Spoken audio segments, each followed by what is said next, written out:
Yan mga idol, magdi-deliver tayo ng 2 container na gasolina. Kaso ganun lang mga dumating, walang laman.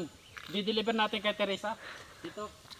Yun daw ay nasa may nasa kawayan na ng bahay, sa gitna ng kawayan. Natawagin ko na lang para lumapit dito.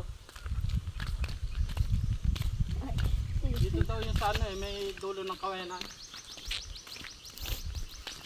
Mahirap pala ng daan dito. Paano kita makakababa dito? Ang sukal. Hoy, Teresa!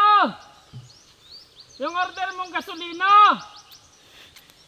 Kaso ganun lang mga dumating, walang laman oh. Paano ba ito? Saan ang daan dito? Yan sukal.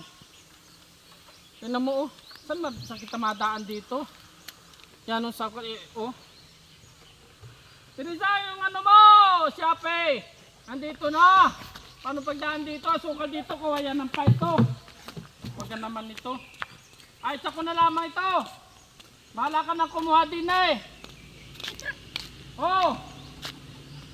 Klase naman na order rin. Nasa gitna doon ng kawayan na, wala namang bahay dito. Ano ba ito? Ahagis ko na lang.